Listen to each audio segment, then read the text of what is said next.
Creo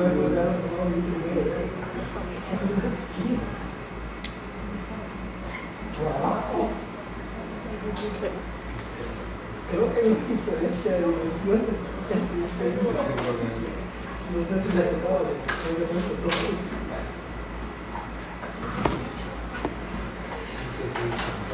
Ya se escondió.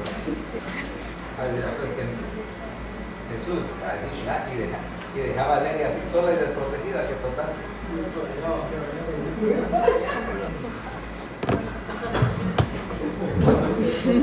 Le ocurrió. Su espíritu, sin valorarte que Valeria ya se desde la semana pasada que ya. La vez pasada.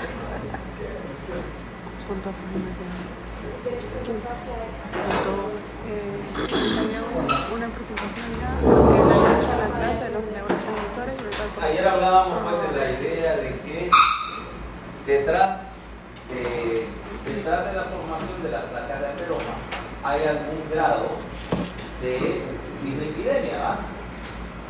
No es obligatorio que tengas una dislipidemia formada, o sea, clínicamente definida, para decir, no, mira que tiene valores de colesterol normal, etc.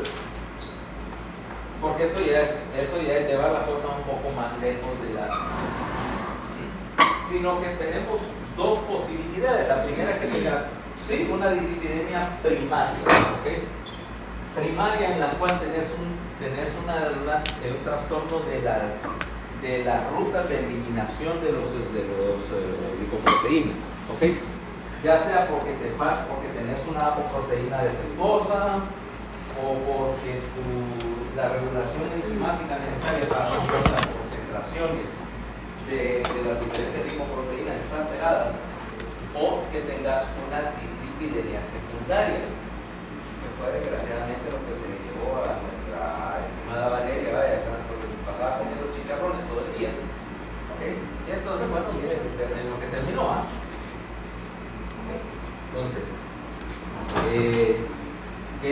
Entonces tu dislipidemia es, si quieres decirlo, adquirida. Y aquí es donde entra toda esa cuestión bastante involucrada de la dieta, ¿va? O sea, el hecho es que la dieta occidental moderna generalmente es una dieta heterogénea. Veámoslo así. El problema tiene que ver con dos factores. La primera es la genética. Okay.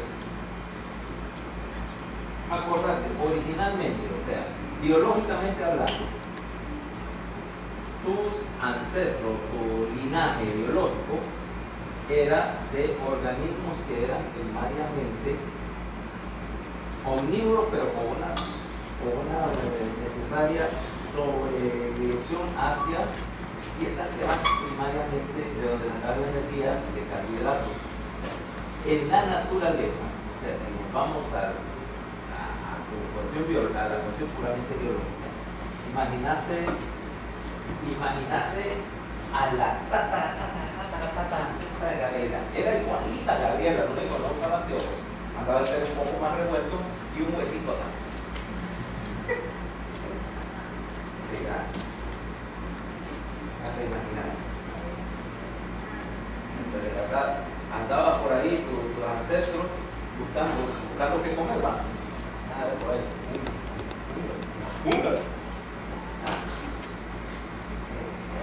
¿Y qué era lo que andaba buscando Bunga? Raíces, comidas, fruta, de vez en cuando proteína. La proteína es relativamente magra, porque si vos lo ves, vaya,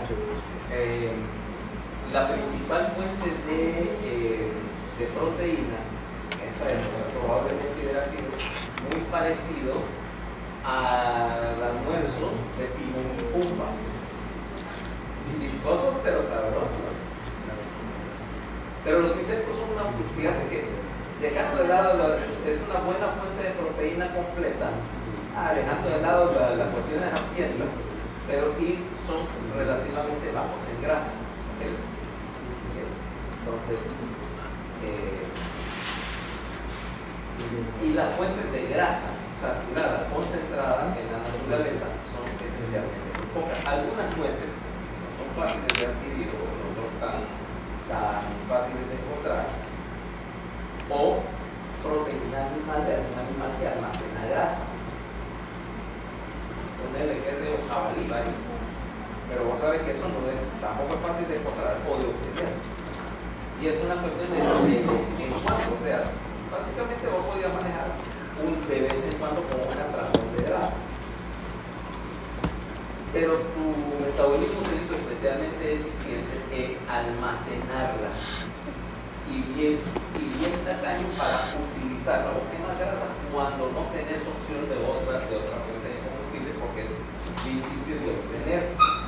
¿Okay? Y por lo tanto la ahorras para los momentos de verdadera necesidad. Quiere decir que cuando encontrás una sobreabundancia de grasa y calorías, tu tendencia va a ser a depositarla, le hace absorberla y por lo menos dejemos de lado en este caso la obesidad no es causa de aterosclerosis por sí, o sea, la manteca que está guardada en los depósitos no nos está haciendo daño. Es el hecho de que la adquiriste que necesariamente tuvo que pasar por el espacio intermedio hepático y en la circulación, que es donde tenemos la acumulación de factores de riesgo. Claro, las dos cosas están relacionadas. No pudiera ser obeso si no hubiera un montón de comida de por medio. Pero no es el ser obeso per se. Y pudiéramos tener a alguien, o sea, que fuera flaquito, delgadito, y tener una hipercolesterolemia, incluso hipercolesterolemia o una hiperlipoproteinemia a niveles aterogénicos y no ser gordo. Vaya, por ejemplo, te voy a poner un caso y hablando de otro factor de riesgo, un diabético. Hagamos el caso que fueras diabética, cualquiera de los tipo 1, tipo 2, no importa. Y de hecho, si fueras diabética tipo 1, generalmente son delgados. Porque básicamente todo lo queman. Todo lo queman y no capturan el azúcar, no lo pueden aprovechar, básicamente lo queman. O sea que queman grasa, sin embargo, como tenés que movilizar esa grasa de tus depósitos hacia todas las células, quiere decir que normalmente todos los diabéticos son deslipidémicos en alguno de los sentidos de la palabra. ¿Okay? Ya que, por ejemplo, estuvieras una tipo 1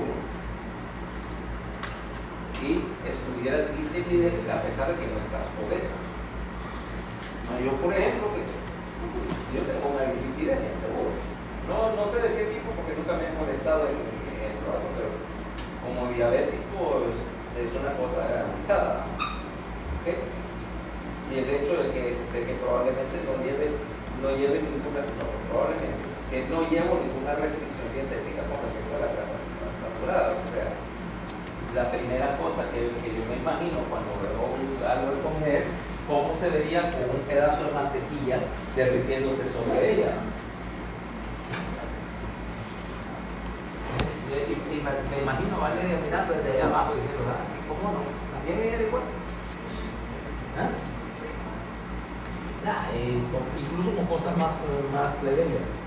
¿Qué es lo primero que se le pone a los espaguetis, incluso antes del queso?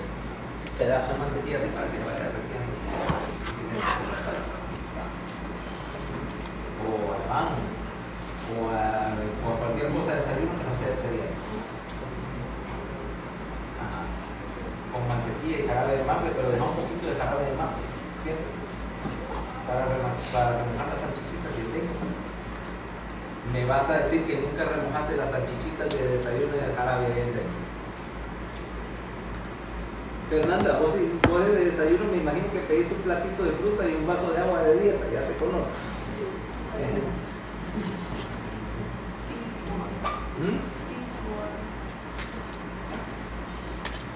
Te conocemos, eso no te va a llegar a ningún lugar. Ok, entonces, esa es una dislipidemia secundaria, entonces, o sea, es la consecuencia de uno, una dieta impropia, o dos, una condición que te moviliza lípidos a la sangre. No por una anomalía primaria del sistema de utilización y transporte de líquidos. Y entonces entramos con la idea de una dieta súper heterogénica. Vaya, veamos, si quieres andarte al extremo de la heterogénesis en forma extrema. Los Estados Unidos de Trompamérica.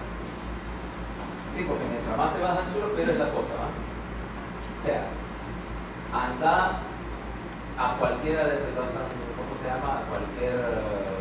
Cualquier sábado y está, cualquier evento de esos al aire libre, que la feria, que el show de carros antiguos, que el air show, que todo, un montón de puestos que te venden generalmente cualquier cosa, remojada en harina de aceite y luego tirada a una freidora, ¿sí? Desde pickles hasta el lado deep fry. Mantequilla, hay un lugar donde tienen donde de hecho empanizan y tienen una barra de mantequilla. Deep fried fun. Obviamente que no me acuerdo dónde, porque no he ido a probar. Si me gusta la mantequilla que voy a hacer. Oh, Dios, fritas. Sí, nunca has ido al Fries. Okay. Los pickles también. Once, no solo los americanos hacen eso, los japoneses tienen una versión que creen que es más saludable, que es tempura, ¿va? Todo lo revuelven en una masa y lo frito, ¿va? Ahora imagínate que decir que estás haciendo X cantidad de grasa que normalmente no es parte, o sea, tu requerimiento dietético de líquidos es apenas el 10% de tus calorías. Y aquí es bien fácil que te esté el 50%, ¿ok? ¿Querés hacer el experimento pseudocientífico? Ahí enfrente, mira, en aquel laboratorio que está ahí enfrente, cruzando la calle, en McDonald's. En McDonald's todo es frito. Todo es frito, ¿ah? Es más, como te encanta lo frito, que la opción para lo que es frito, pero no es frito, son esas freidoras de aire caliente. Y sabes que compraron una en la casa, la usaron una vez, se dieron cuenta que no parece realmente frito y ahí está coleccionando polvo. Añadido el hecho de que yo prohibí que mencionaran siquiera eso cuando te da referencia a mi comida. Si vas a freírlo, lo vas a freír en el o sea, tiene que nadar. De preferencia, decíamos, ya que vamos, porque toda la grasa es igual, de preferencia, y vos vas a pedir, por ejemplo, a que eres tus frijolitos de la cena, ¿en qué se deben cocinar los frijoles? En manteca chancho, si no, no son duras. ¿Okay? ¿Okay? Y a mi esposa le dan calambrito, pero afortunadamente mi suegra me manda del pueblo la bolsa así de manteca. Sí, no, olvídate. Es que es el fuerte, como la vez que digo que porque era saludable, pretendió freír los frijoles en aceite de oliva.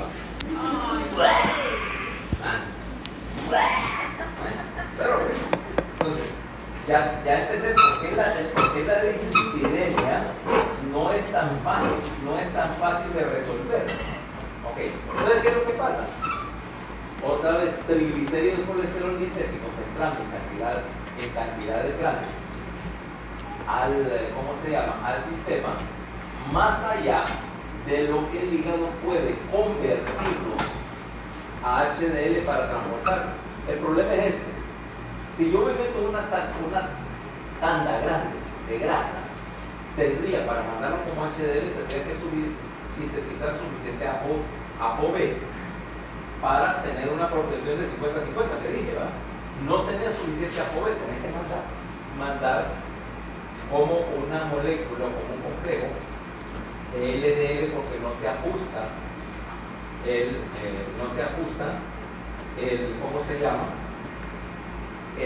paquete de proteína para hacer la lipoproteína sana, ¿va?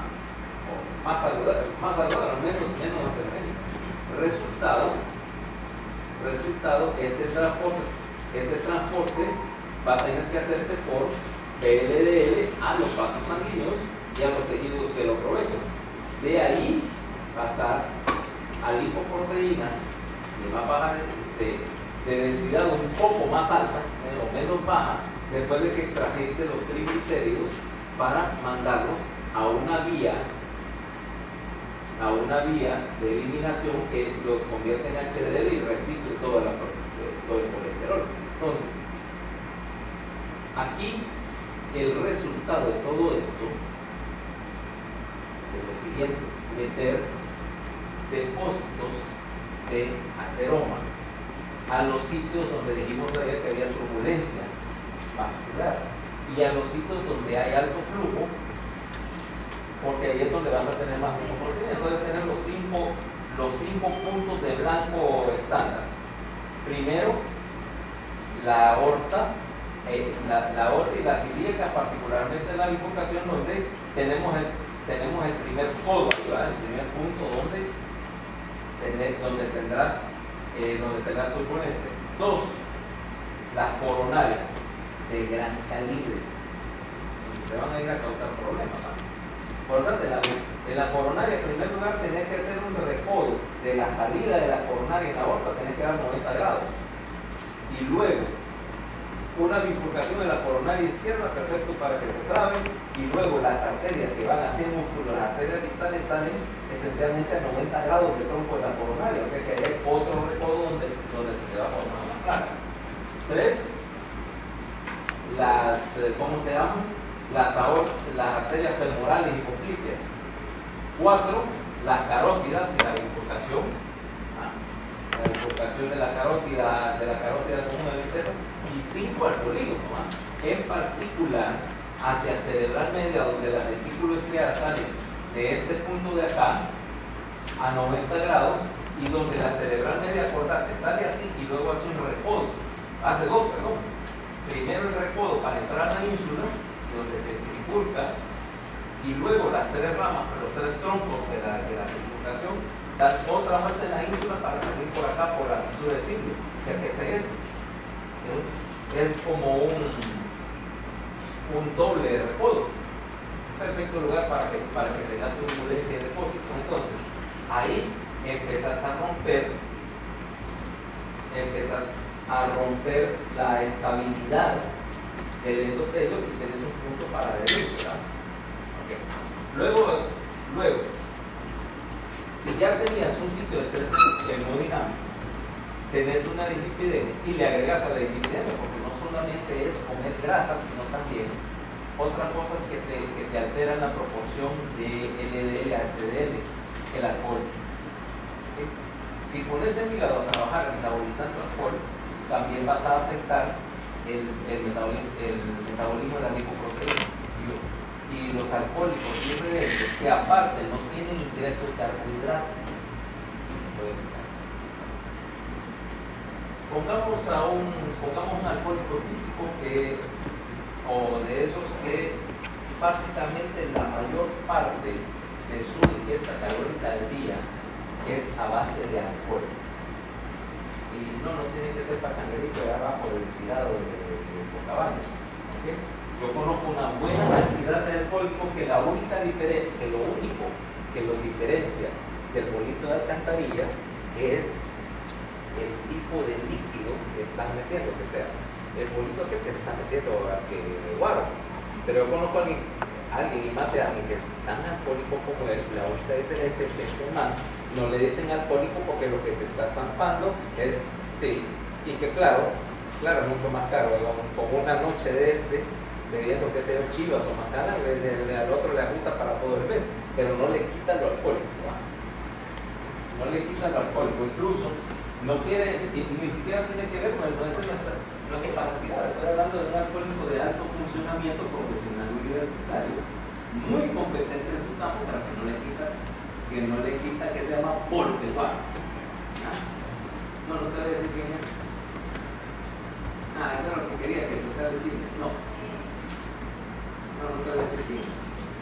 Es más, y si te digo, no, me da como 3, 4 más que te pueda decir de entrada, pero no nos metamos a detalles. ¿Ok? No, porque el hecho es que vos puedes dar un montón y seguir funcionando si estás adaptado a ello. Entonces, 2. La movilización hormonal también que te da. ¿Y por qué en el alcohólico pasa? Porque acordate que vos estás acostumbrado a utilizar carbohidratos como combustible, no alcohol. Ahora, como estás utilizando alcohol, tu sensor metabólico está leyendo si tenés carbohidratos, y la lógica es la siguiente: si yo tengo suficientes carbohidratos en el sistema, entonces mi sensor detecta, ok, hay suficiente azúcar, no necesito movilizar grasa. Pero aquí vos estás consumiendo alcohol, no hay azúcar en el sistema, no es necesario, tenés tu aporte de calorías quemando alcohol, acetaldehído, ácido acético al resto de la ruta de los carbohidratos, ¿okay? Solo que te saltaste la glicólisis, te la saltaste porque la bacteria la levadura la hizo por vos.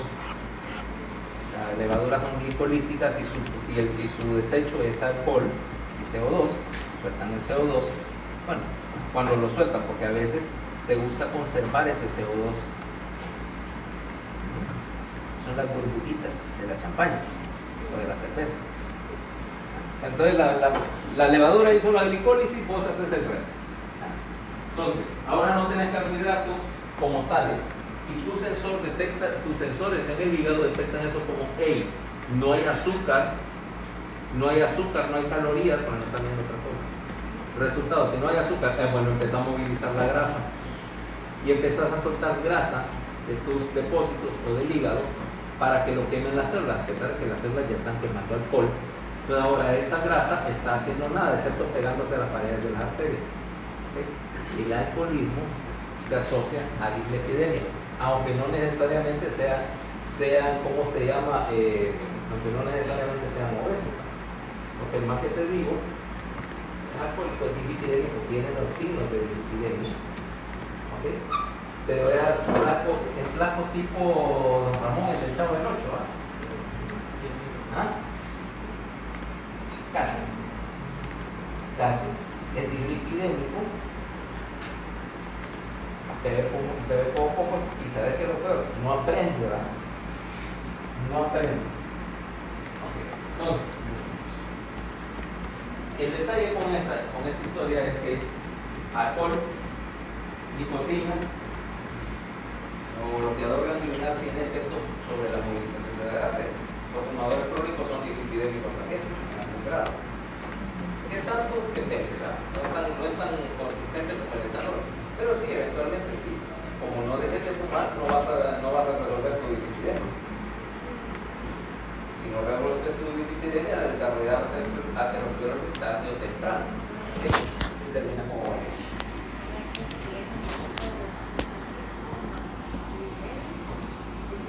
Es dislipidémico casi por definición. Además, cuando estás bebiendo a la 1 de la mañana, te da hambre, ¿verdad? Y no vas a ir a buscar una ensalada. Baleadas allá en la línea.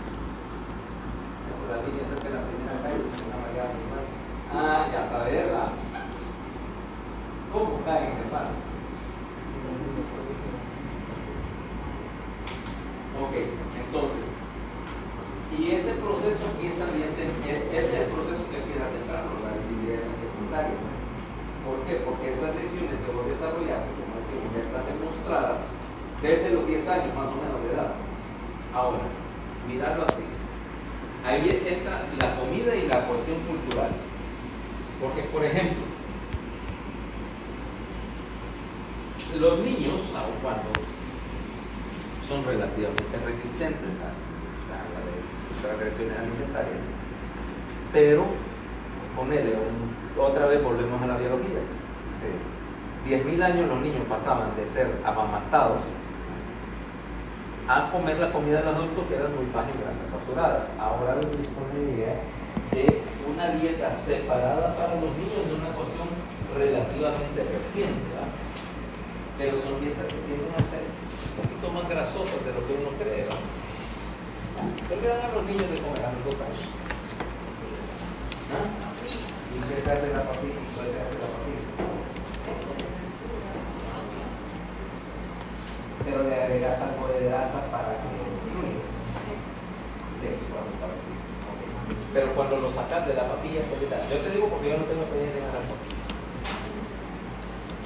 O sea, yo como dije que bueno, no que voy a andar, ya que voy a andar al gordito este acá, pero no, eso no quiere decir que me vaya a condenar a comer chicken finger todos los días. Por lo tanto, como usted come lo que yo como.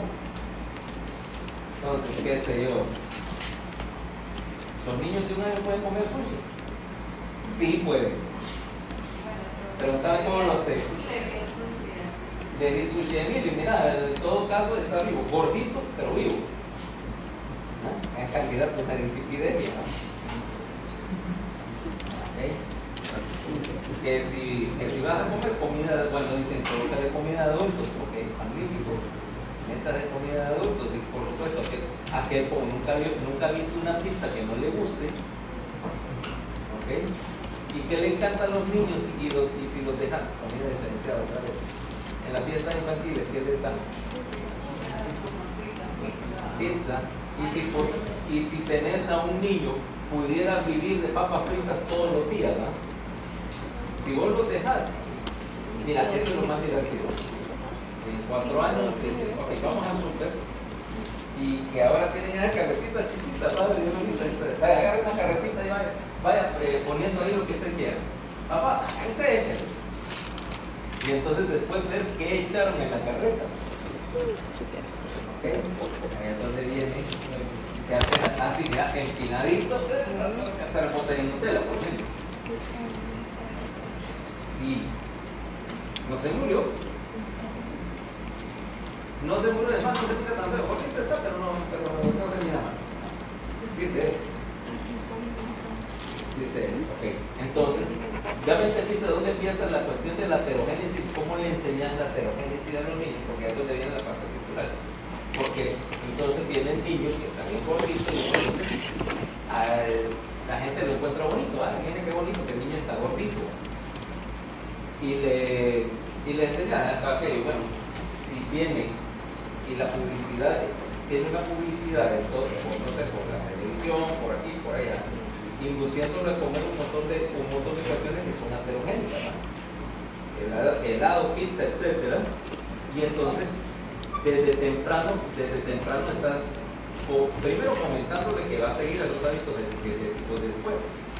Y 2, de que como se valora pues al niño gordito como niño sano, entonces mientras más gordito mejor, ¿no? Y la cosa se ve rápidamente entra en lo patológico. Andan, por ejemplo, si llevar al caso a los niños gringos, que aquello es llega ya los niveles de los ojos, pero andate, no tenés hermanos ni en edad de primaria, ni sobrinos. Bueno, andate a la escuela a recoger y vas a ver, qué sé yo, segundo grado, aquel montón de monguitos. ¿Okay? Todos son así, ¿no? Menos mal que y si el uniforme de la escuela es azul, ni digamos, parece los niños. ¿Okay? Parecen los niños, porque ya estás introduciendo desde entonces todas las condiciones para crear placas de ateroma. ¿Okay? Entonces terminas con eso, ¿no? Ahora, ¿qué es lo que sucede directamente con la formación de la lesión, o sea, la patogenia de la lesión? Aquí tenés un componente, esa cosa amarilla que ves ahí, que parece manteca, eso es una arteria. Bueno, lo fue. Entonces, ¿cómo terminas con eso? Y aquí tenemos que considerar que la patología básica de la arteriosclerosis implica una unidad, si querés así decirlo, que es la placa de ateroma. Con una placa de ateroma, lo que tenés es una progresión donde vas a terminar con esto que ves acá. Ves que hay varias cosas. Un centro necrótico, ves grasa, ves linfocitos, ves músculo, endotelio y una cubierta, ¿okay? Una cubierta, implicando que esto es un proceso de desarrollo en varios plazos. Y fíjate que ves linfocitos, macrófagos, etc. O sea que no solamente es el depósito de grasa, sino que el componente inflamatorio es lo que te va a fregar. Veamos qué es lo que pasa. Primera etapa, tenés algo que te disrupciona la integridad del endotelio. O sea que la condición prerequisito ahí es la disfunción endotelial. Ahora tenés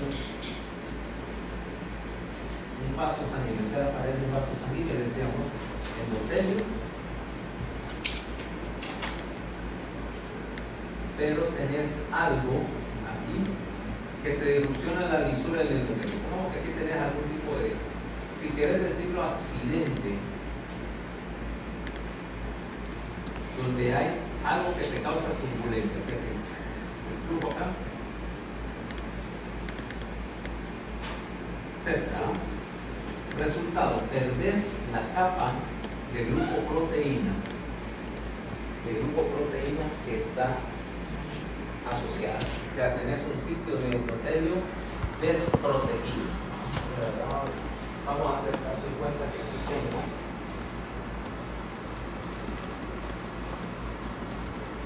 la capa de glucoproteína borrando aquí se perdió.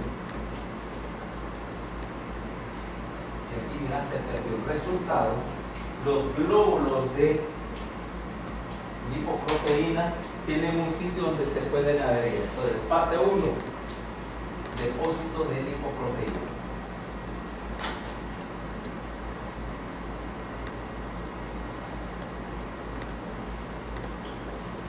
Y claro, esa lipoproteína es viscosa, acordate que el receptor de APO te atrae más. Resultado, tenés prontamente una placa lipídica.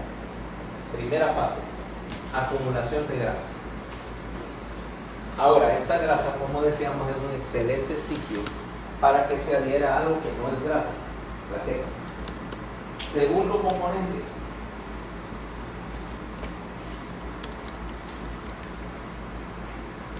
plaqueta.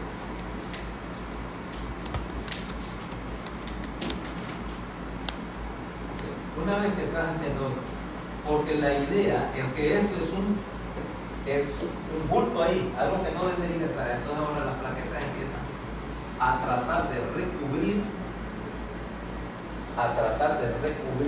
el, ¿cómo se llama? El bulto ese de materia. Pero al hacerlo van a hacer dos cosas. No solamente se van a adherir, y acordate, la plaqueta, una vez que se activó, se hace pegajosa y permite que se peguen más plaquetas. El resultado, estás generando un trombo que es líquido en el centro, plaquetas afuera. Pero estas plaquetas, a su vez, van a iniciar un proceso inflamatorio. Acordate, que suelta la plaqueta cuando se activa. Sano. Encima de la ruta de la lipoxigenasa y la ciclooxigenasa, las enzimas de la ruta del ácido araquidónico. Aquí hay grasas de las cuales pueden trabajar. Resultado, están soltando un montón de mediadores inflamatorios. ¿Qué va a pasar? Vas a jalar ahora linfocitos y macrófagos. ¿Okay?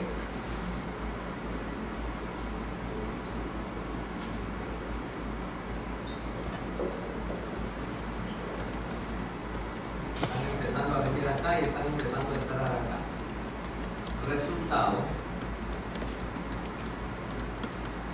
estás atrayendo una reacción inflamatoria en la pared del vaso. Conforme traigas la reacción inflamatoria, esos macrófagos que están infiltrando la placa lipídica van a intentar resolver el problema eliminando la grasa de la única manera que saben hacerlo, que es fagocitando grasa. Resultado, este macrófago se va a llenar de grasa. Mira, aquí tenés uno lleno de glóbulos de grasa en su interior. Cuando lo ves en el microscopio, este es un macrófago, vas a ver un montón de glóbulos de grasa rellenando el interior, de tal manera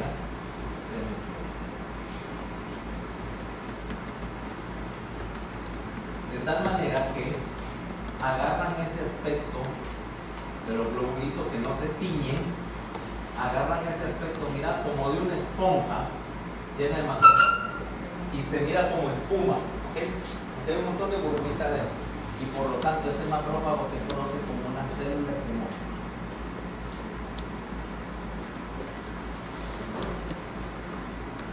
Ahora esta célula espumosa, que es lo que ves ahí como amarillo en esa ilustración, ¿ah? Estas de acá, esas células espumosas van a tratar de ser inertes, pero el resto de la grasa acá empieza a ser atacada enzimáticamente también y se necrosa, con lo cual solta más mediadores y más inducción para que empiecen a venir células de músculo liso, acá, ¿verdad? Músculo liso, y en la siguiente fase de la inflamación, estas células musculares lisas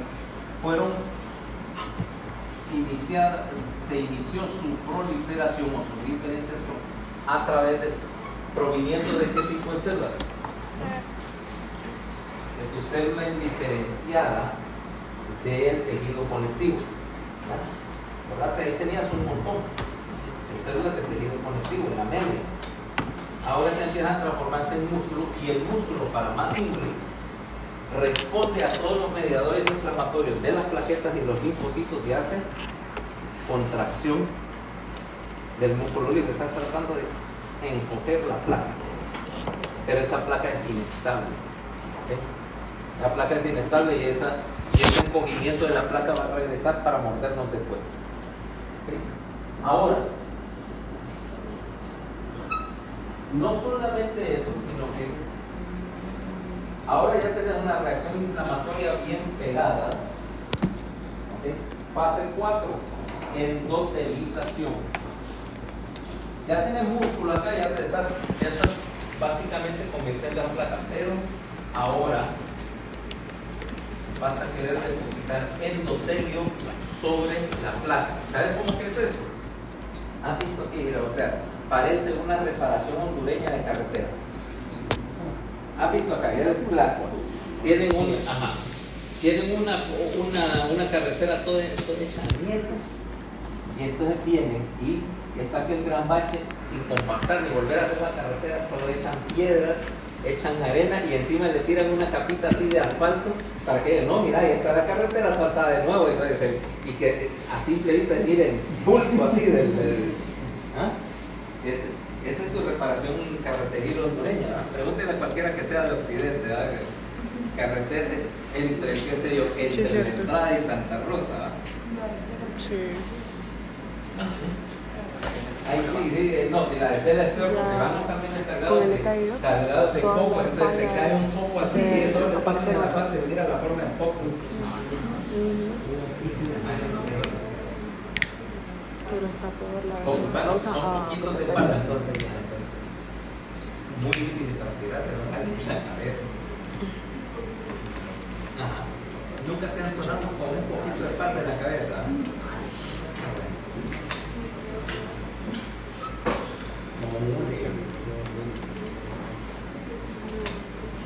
Yo no soy de donde crece palma africana, pero sí he tenido un par de poquitos en la mano y lo primero que te ocurre es tirárselo a alguien. Entonces, ¿qué es lo que tenés ahora? Es una capa de endotelio queriendo cubrir todo ese desastre que está abajo. Entonces, mira, esto está aparentemente endotelizado. Diría, bueno, es liso de nuevo, no pasa nada, pero tenés un centro necrótico. Y ese centro necrótico tiene un problema. Ahora es donde viene la fase número 2. ¿Qué? La placa de ateroma está epitelizada y tiene músculo y todo sobre una base que es absolutamente inestable, ¿verdad? Estás construyendo algo que, en primer lugar, ese bulto hace más turbulencia. Número 2, el centro de lípidos, que es inestable, ahora se va a colapsar sobre sí mismo, dado que no hay nada que sostenga el endotelio, la placa se fisura. ¿Okay? Siguiente paso, capa 5, fisuración de la placa. Placa se agrieta, se agrieta y pasan una de dos cosas. Uno, o un poco del centro necrótico se desprende como un émbolo siguiendo el flujo hacia más allá, o dos, de cualquier manera va a tener algo agrietado ahí, exponiendo líquidos y una respuesta inflamatoria al torrente sanguíneo, en donde obviamente va a traer más plaquetas, más respuesta inflamatoria y más grasa. O sea, que después de fisurarse esa placa ahora creció más y por lo tanto creciendo más es aún más inestable y se vuelve a fisurar hasta el punto en que la reacción inflamatoria va a ser una de dos cosas: o hace espasmo del músculo liso y la arteria se cierra, o activa la cascada de coagulación y ahora ya no tenés un émbolo, tenés un trombo. ¿Okay? Y eso puede pasar en cuestión de minutos. Al fin y al cabo, la cascada de coagulación no va a esperar una hora para ocurrir, ocurre en cuanto llegue. Entonces, ¿qué pasa? Yo puedo tener, y ahí es donde viene la génesis de algunas de las complicaciones vasculares. Imagínate que vos tenés una placa inestable en la coronaria izquierda. La obstrucción de la placa tal vez no llegue al 50%, o sea, no esté bloqueada y tenés suficiente flujo coronario en reposo para estar bien. Por lo menos no estás exigiendo a esa coronaria más sangre de la que puedes sufrir. Pero estás dependiendo de que se mantenga una placa inestable, que se mantenga funcionando, y eso no va a pasar para siempre. Se fisura la placa, empezás a traer plaquetas, formás un coágulo y el coágulo sí tapó la coronaria. El resultado, bueno, si es suficientemente grande, pero en el mejor de los casos, así como decía la canción, infarto, al mamón le dio un infarto, ¿ya? Aparte que como está el tono vascular así, porque el mamón, te acuerdas, le encantaban los comimientos inhalados, ¿verdad? Que al final, ¿por qué cree que se murió de la sobredosis? Porque le dio un infarto de tanta cocaína que se metió. O sea que ya estamos viendo de que se murió el mamut, en todo caso. O sea que en este caso, entonces, la fase 6 es, después de la fisuración de la placa, que esa fisuración trae que la placa se complique, ¿ok? Ya sea que genere trombo o sencillamente que al fisurarse presentaste otra vez una superficie desnuda donde puedes depositar más material para hacer crecer esa placa. Resultado, tener lo que ves a la derecha. Mira, eso era la aorta. ¿Okay? Ves las plaquitas oscuras, ves los puntitos oscuros. Esos son áreas donde la placa se fisuró y hizo coágulo. El resto amarilloso es pura placa, o sea, tiene una placa de ateroma del 100%. Ahora, suponete que no se fisure y le dé suficiente tiempo. Todos esos centros necróticos tienen una cuestión natural, y es la tendencia que cuando ese material necrótico esté completamente descompuesto, es un sitio excelente para que se adhiera calcio. Y el último destino de una placa de ateroma es que en el centro necrótico empieza a depositarse calcio, entonces lo que tenías es una placa calcificada. ¿Ok? Entonces, ahora imagínate, si este cliente no le hubiera dado lo que sea que lo mató, esa aorta hubiera terminado hecho un tubo rígido, un tubo calcificado. Ahora, un tubo calcificado tiene implicaciones serias sobre la generación de hipertensión. Acordate, la resistencia periférica aumentar la rigidez, por lo tanto, ahora vas a tener, mira, presiones diferenciales más altas, una presión sistólica más alta que a su vez fisura más endotelio y genera sitios donde se forman nuevas placas, y que es un círculo vicioso donde la aterosclerosis me causa cambios en la resistencia vascular y en el flujo, y esos cambios en el flujo me depositan más grasa porque la dislipidemia sigue y siempre hay material que depositan en la placa. Siempre encontrar grasa con que echarle al defecto del endotelio e ir haciendo crecer una placa. Y ese proceso de ¿cómo se llama?, de reforzamiento o de incremento a la placa ocurre mientras tengas las condiciones, ¿okay?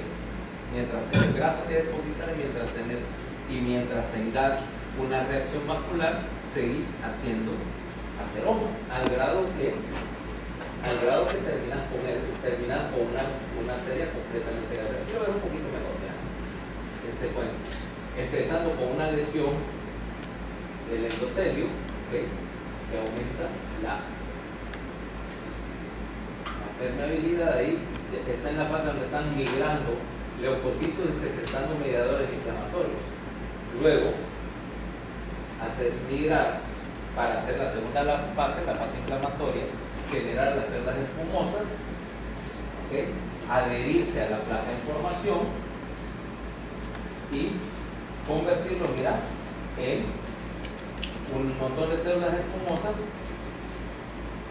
metiendo más músculo liso en la fase hipertrófica, y esto además, mira, de la degradación de la grasa también, se me olvidaba eso, estás generando radicales libres de oxígeno, tóxicos. Los radicales libres dañan a la capa íntima, dañan al músculo y hacen que se contraiga. Resultado, terminas aquí, mira, estructurando la placa con una cubierta de endotelio, un centro necrótico, y una cubierta, aquí es fibrosa, es fibroendotelial realmente, pero esa placa se puede erosionar con suma facilidad. Entonces, ¿cómo que termina eso? Bueno, ahí tenés que una vez que tenés una placa, la clínica de la aterosclerosis en sí no es por la presencia de la placa de ateroma. Las placas de ateroma son asintomáticas, ¿okay? Qué sé yo, Valeria tenía una enorme placa en la aorta, vaya, que nunca le dio síntomas y era, como era de esperarse, era hallazgo de autopsia, ¿no? Sí, o sea, nunca, pero igual nunca se la detectaron mientras vivía. Sentimos, pues, realmente, menos mal que los familiares no dijeron nada de eso.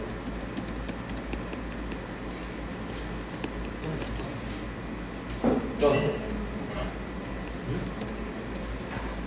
porque en sí la placa de ateroma y la reacción inflamatoria localizada no te están causando nada en sí, es la consecuencia de lo que te causa síntomas, y las consecuencias son, pongámoslo de varias maneras. Primero, que tengas una restricción del flujo, porque esta placa creció tanto que ya te compromete el flujo, ¿vale? Caso típico es, por ejemplo, una angina de pecho estable, que yo tengo una restricción del flujo coronario, pero que tal vez así en reposo no me está haciendo nada. Es cuando yo le exijo a la coronaria más oxígeno lo que puedo aportar, entonces ya tengo las manifestaciones de obstrucción de la coronaria. O alternativamente tengo una obstrucción de arterias periféricas. Ponele, se me va cromosando la bifurcación aortoilíaca. Entonces tengo una placa en las ilíacas y no tengo síntomas hasta que, mira,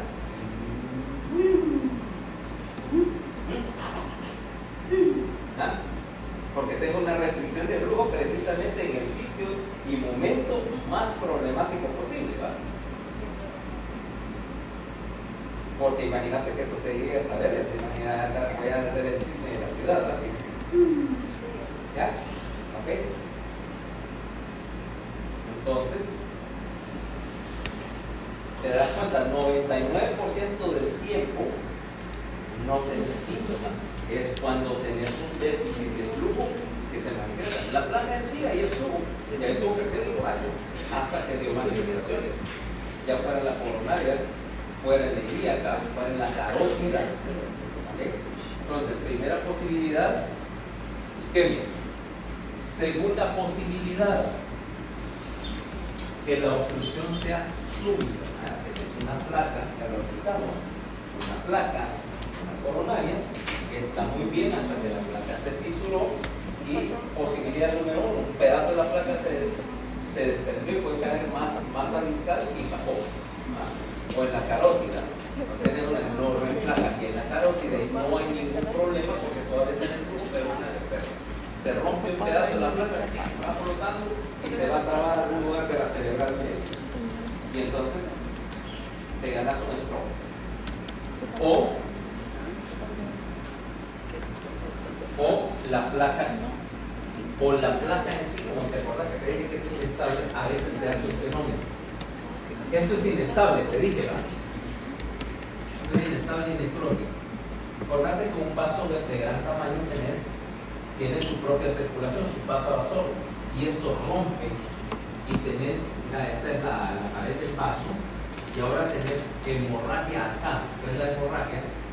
Que está disecando entre el endotelio y la media, o la muscular. Resultado, ahora lo que tenés es lo que se llama una disección aguda en un vaso, o sea, está sangrando en un tubo que tiene varias capas en la pared. Los vasos son masivas, tres capas. Y ahora tenés un coágulo que empieza a crecer acá y te empieza a desprender. Te estás separando la pared, no es una disección aguda. ¿Okay? Si eso te llega a suceder en la aorta, es terrible. Estamos hablando 80%, dependiendo del ciclo. Y hay, por ejemplo, qué sé yo, una disección de 22 que se diseca desde la raíz aórtica hasta la bifurcación ilíaca. Imagínate todavía hasta la bifurcación. Y entonces, al disecarse, comprometiste el grupo de los coronarios, las mesentéricas, las renales, las ilíacas. Eso es una catástrofe. ¿Okay? La disección aguda de aorta es una catástrofe. Y a veces la única opción para salvarte es literalmente quitarte la aorta y ponerte una nueva aorta. Hay un injerto de vortex así, que tiene la forma de reconectarte todas y esperar que funcione. Para que no pasara de coronarias o renales. Dice, bueno, conecté las renales, pero no se pudieron. Imagínate, era un viejito de 80 años fumador, con una disección aórtica, etc. No, si ya me dijo, hubiera pasado la que pone en otras condiciones. ¿Ok? No, sí, ese sí, mira, ese sí es de lo que nomás no le han avisado. Y conste que eso puede suceder no solo en la aorta. Dice, hacer una disección aguda de la carótida y hacerte una endarterectomía carótida de emergencia y luego ir a hacerte trombectomía de la cerebral media. Con suerte solo se te infartó un hemisferio entero. Hacerlo en la vertebral, hacer una gracia de esas en la vertebral y lo que vas a infartar es todo detalle. Ahí es la que viene después.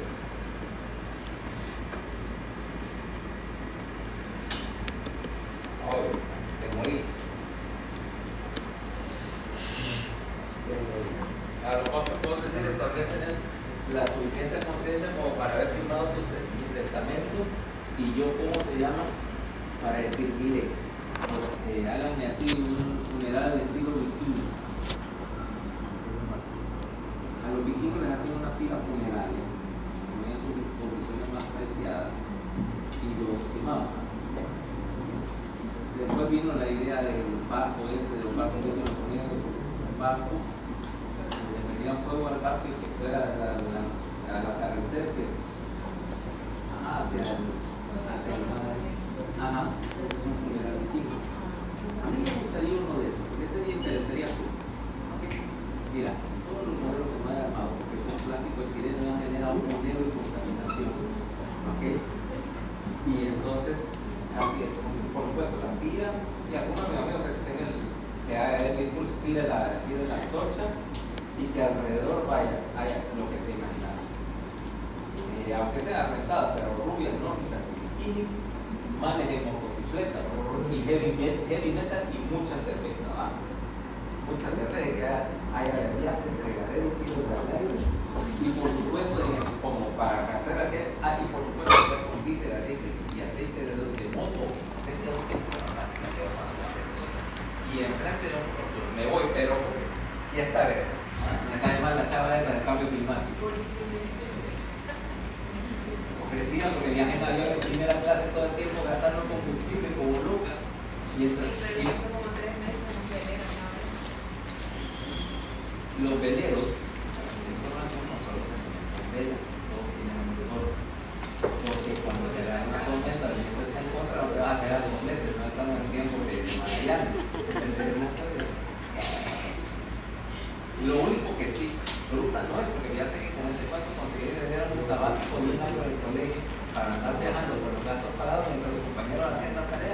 andaba ahí con su carita y yo no fui su no al cambio climático, no al quemar gasolina, manos. Sí. Así. No te digo que era parte del show, pero vaya, así. Al cambio climático puede que sea cierto, que algún día eso haga que el planeta sea inhabitable, pero afortunadamente para entonces yo ya no voy a estar aquí. No es mi problema. No es mi problema. Mientras tanto, yo sigo creyendo en la magia de la combustión interna. ¿Okay? Y si está combustionando con 8 cilindros al mismo tiempo, mucho mejor. Carrote grandote, pero más rápido. O mejor aún, una de esas Ford 350 dice que echa más zumo que un barco de pasajeros. Pero son puros. Sí, una trofona de esa de los tejanos. No me verías a mí manejando un Prius o un Tesla. No al motivo. Los motores de los para el motor de Tesla hace 450 caballos. Hay un man que está haciendo el proyecto ahorita. Está poniendo un skate 2 de eso, porque es una skate eléctrica de 900 caballos, solamente para demostrar que sí se puede. Ahora, esto va a ser inmanejable, ya no sé, pero divertido, no lo dudo.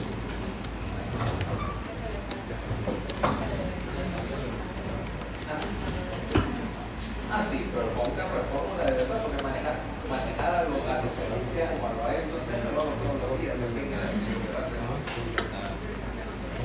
ahorita que el banco, ahorita que me llama, y si verdad que el banco. Ajá, el Checo era rapiditero, pues es que maneja así. Pues sí, parecido. No, un motor de Tesla, ¿sabes qué me podría ir un motor de Tesla? A un 5 de Tesla, si tenía un motor atrás de eso. Porque solo para estar más individuo, porque alguien ahí tirando de la. Generalmente, como uno de esos ondas así diciendo es que yo no solo miro el dejar el madre. ¿Qué pasó? Es que me caen malos.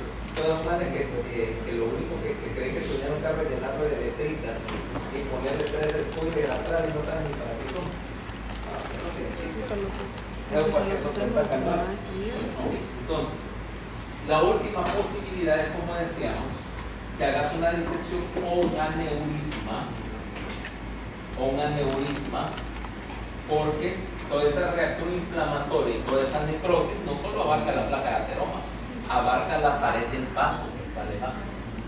Y entonces ahora tenés una pared donde donde toda esa especie de oxígeno reactivas, donde toda la reacción inflamatoria te debilitó la pared vascular. Ahora, en tu vaso sanguíneo, lo que vas a tener es lo siguiente, ¿verdad? Un área donde la pared empezó a debilitarse, perdió la resistencia. El resultado, al subir la presión, mira, y aquí está la que fue la que inició toda, pero terminaste con un aneurisma de la pared del vaso sanguíneo. Por tanto, un aneurisma es el equivalente vascular de los chichotes que se le hacen a los neumáticos de la moto cuando se golpean, ¿vale? Una bombita.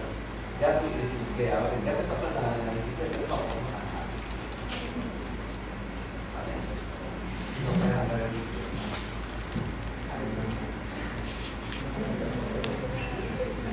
A veces hasta ustedes, yo creo que todos ustedes, considerando lo que nunca serían como para contratar a un psicoanalista y luego escribir un libro, ¿verdad? Historias de educación infantil.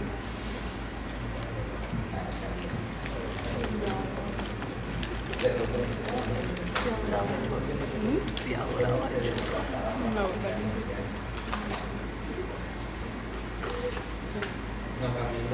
No iba a muchos lugares.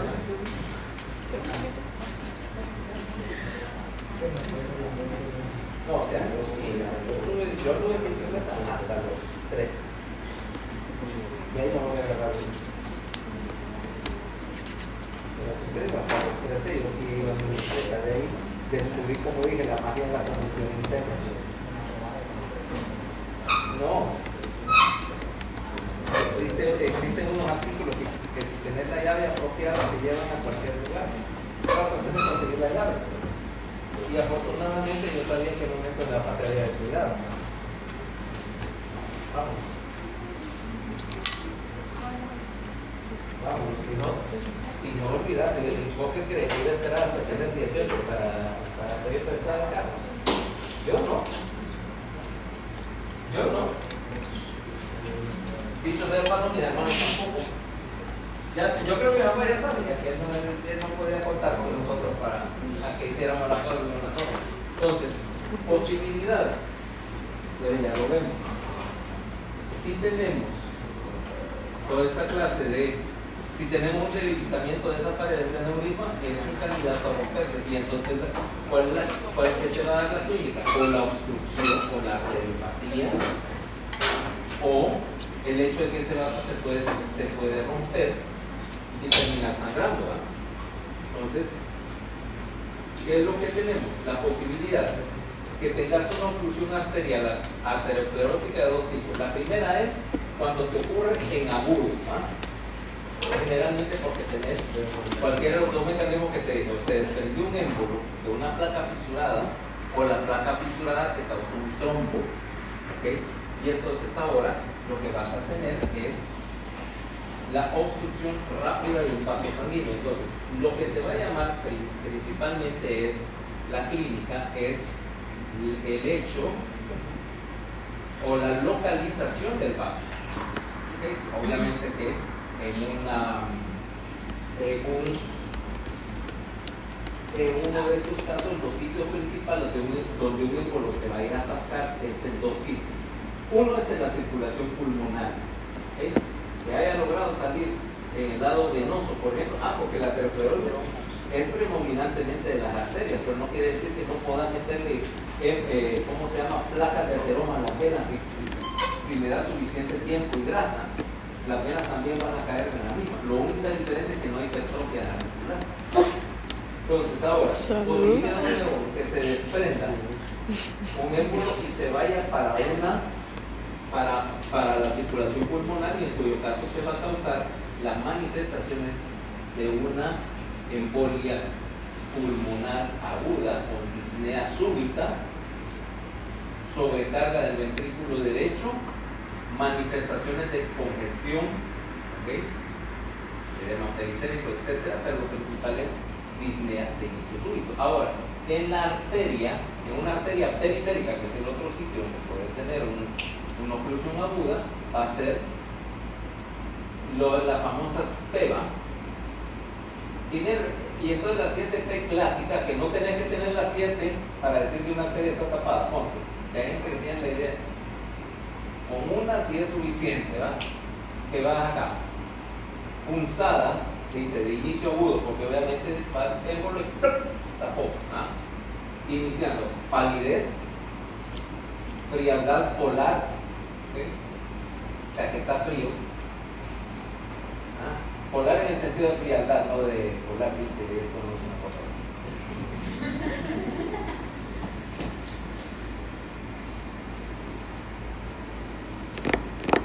3 pulsos ausentes, que hay dolor, o sea, pain, que lo más notable es el dolor constante, opresivo, creciente.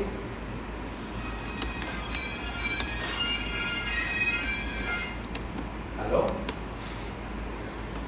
Aquí en clase, sí, vaya, vaya.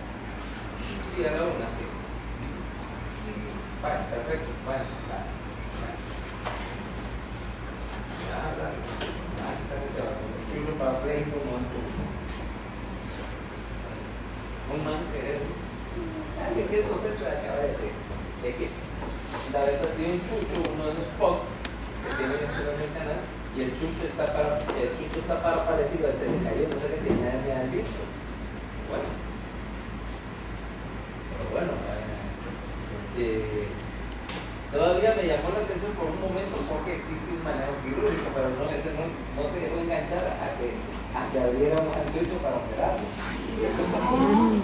Porque no, es casi la misma técnica que el humano.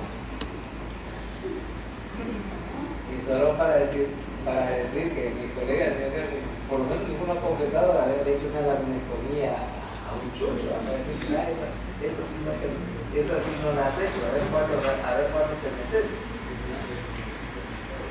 Sí, por el tamaño del animal debe ser más o menos como hacer una disectomía cervical, y con esos mismos instrumentos pensaba hacer. Pero no quiso que lo operaran.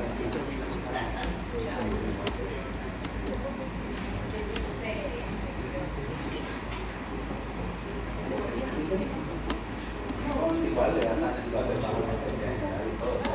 Se intuba, es la misma cosa. ¿Cómo?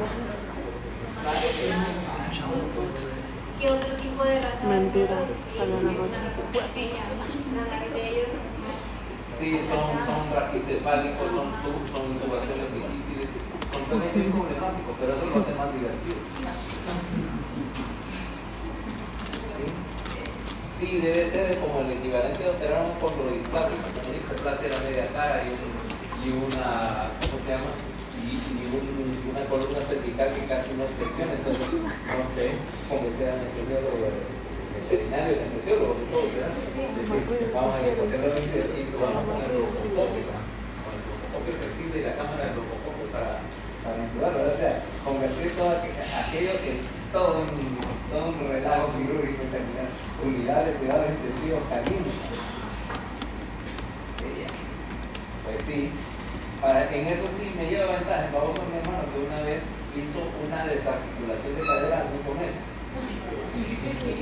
Sí, es que tenía un colegio, no sé cómo se quedó tapando la puerta de la jaula y se fracturó. Entonces, me dije, no, me voy a dejar con él, que se quedaba a ver al rato. Mira, le puse no sé qué, no es la persona intraperitoneal, como se hace con la anestesia pequeña, y lo desarticulé. Me dice, ¿vos qué hubieras hecho? ¿Qué le hubiera recetado? A ver, le digo yo, una botella de. Los conejos no se hacen en sopa. Una botella de vino blanco y un 350. Los conejos se cocinan, igual que toda la carne magra, se cocinan horneados o cocidos en estofado, pero siempre en líquido. En sopa no, porque se va a deshacer, la carne es bien suave. ¿Ok? Y este desperdicio de carne de buena calidad. Lo único que no lo podemos dar en seco porque es como decir una paloma o una codorniz que se resecan tanto que no sirven, quedan muy duros.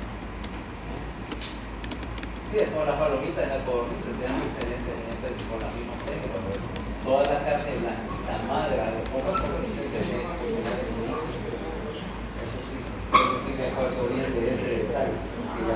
Que ya he probado conejos hornados así en seco, demasiado seco. Asado arriba, solo caracotas. Tal vez es posible porque el pienso de carne hervida, pues no tiene la humedad de la carne. Yo lo que fricasé o hornado, pero así como una que te está bañando con su propia salsa, con su propia revolución, y cuidando mucho el tiempo de oro porque cuando está, sacarlo y destaparlo para que no se siga recociendo el centro.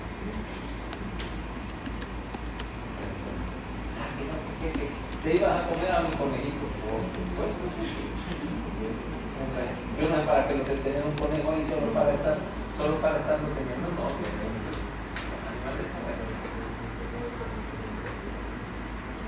En todo caso, ahora que la esposa de él tiene como 19 años, o sea, literalmente le digo, te casaste con la vieja loca de los gatos. No, sí, más bien yo lo que les toca de verdad. Entonces vos sos la vieja loca de los gatos.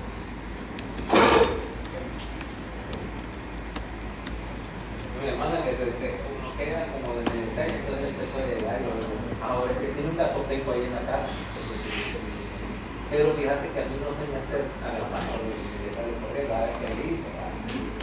Y a mí ahora me corre porque ya solo le dije, como te vea cerca, te voy a regalar. ¿Qué vas a dar mi gato? Sí, a un restaurante chino. Te voy a hacer con su gato, desgraciado. El gato como que ya entendió lo indirecto y cuando ve, se desaparece. Entonces, luego, parestesia por compromiso de la irrigación del nervio y por supuesto parálisis o pérdida de la función. O sea, no tienes que tener todas. Y obviamente si dejas que progresen, el siguiente paso es que te deja de doler, pero porque básicamente las patitas empiezan a engrosar. ¿Okay? ¿Sí? Entonces, eventualmente si uno lo que hace es eso es en agudo. En crónico es una enfermedad oclusiva. Ahora, en una enfermedad oclusiva va a haber una diferencia fundamental. Uno es que no vas a tener bloqueo completo de la circulación, porque si no, volverías a tener un caso agudo, sino que tenés una esclerosis de desarrollo lento. ¿A qué me refiero con desarrollo lento? Es que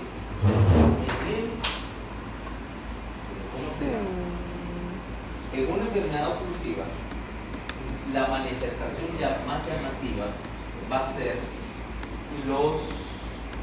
el equivalente de una angina. Si una arteriosclerosis coronal te da una angina estable, una angina de fuerza. Aquí vas a tener el equivalente, un músculo isquémico que duele cuando le exigís más riesgo. Y lo más común que vas a ver con esto es dos manifestaciones de arteriosclerosis intermitente. La primera es cuando tenés en miembros inferiores, que son los mayores consumidores de energía, y tenés lo que se llama claudicación vascular. En una claudicación vascular la historia es clásica. Vamos a ver. Imagínate, digo que uno debe hablar más de lo que ya no están con nosotros, pero imagínate que hubiéramos puesto a Valeria a subir escaleras. Lo vivíamos.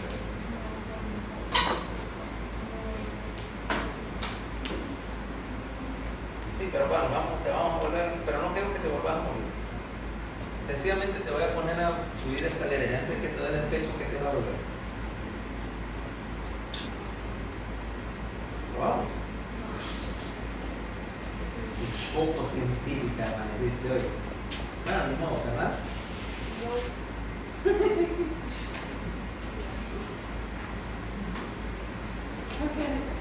Miren, ustedes parecen un curso de fisiopatología de la tercera edad, todos parecen viejitos. Si yo te pongo a caminar, a subir escaleras, lo primero que te van a doler probablemente sean las pantorrillas. Básicamente porque eventualmente le estás demandando más de lo que puede y se ponen isquémicas después de un rato. No has desarrollado colaterales, no es tu flujo sanguíneo, no es suficiente y te duele. La claudicación es parecida. Yo empiezo a caminar. Okay. Y en algún momento los músculos de la pierna se ponen isquémicas acá. Posibilidad número 1, me empiezan a doler. Posibilidad número 2, como no pueden producir energía, entonces me empiezan a paralizar. Entonces decís, ok, ya siento que las piernas me pesan, que me están fallando. ¿Qué hago? No, me siento. Me siento, porque quiero quitar completamente de carga. Espera unos minutos, el flujo sanguíneo termina de lavar, reoxigena, ok, ya me siento mejor, sigo otro tramo, ponerle, es decir, tiene claudicación a las 3 cuadras. Me camino 3 cuadras y tengo que hacer una estación ahí. Luego, ya ejecuto otras 3 cuadras y otra vez me tengo que volver a sentar y así sucesivamente. Conforme progrese la enfermedad oclusiva, lo que va a pasar es que tu autonomía se va haciendo más corta. Antes caminaba 3 cuadras, ahora camina 2. Mañana o dentro de un año tal vez no aguante llegar a la esquina, a la otra esquina, al final de la cuadra, y yo ya no di 100 metros. Hasta que eventualmente toda actividad me da dolor o me da debilidad rapidito. Esa es la manifestación esencial de la claudicación. Fíjate que es como una angina. En la angina te da dolor después de cierta cantidad de esfuerzo. Aquí te da dolor de pies. Es angina de los miembros inferiores. La misma historia. Y ocurre solamente durante el esfuerzo. En reposo no hay problema. Okay. Luego, O por ejemplo, las manifestaciones de la bifurcación aortoiliaca, que entonces te das cuenta, dice el médico, cada día funciona menos, dice la médica, cada día le cuesta más. ¿Ya? No compu. Ya no mantiene con la misma facilidad, ni toma más tiempo, o ya no se sostiene, etcétera. Progresivamente vas empeorando. Luego tenés otras manifestaciones.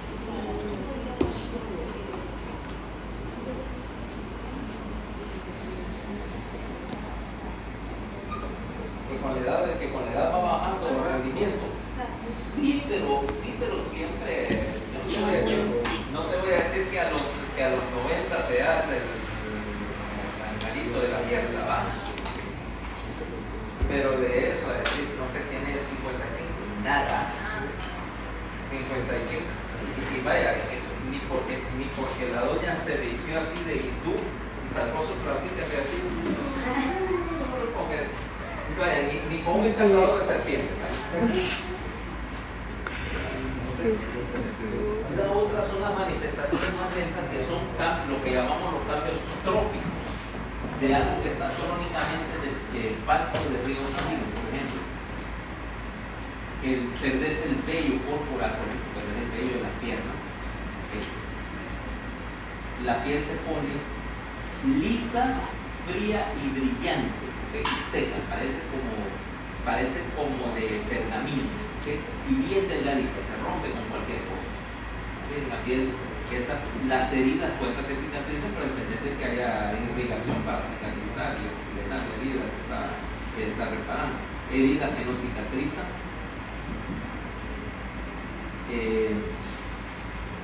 De hecho, úlceras por presión o úlceras necróticas en puntos de presión. Piel hiperqueratósica porque ya no se recambia. O sea, de hecho, lo vas a ver, por ejemplo, esas son las manifestaciones de un pie diabético. Un pie diabético esencialmente lo que es una enfermedad vascular oclusiva empeorada o generada por la aterosclerosis que te hace diabético. Y generalmente es en miembros inferiores porque los miembros superiores están mejor irrigados proporcionalmente. Tienen más colaterales también. Entonces, vas a ver también que ¿cómo se llama? Las uñas se ponen como quebradizas, uñas delgaditas, friables. Entonces, eventualmente con una uña así que termina toda deformada o se caen.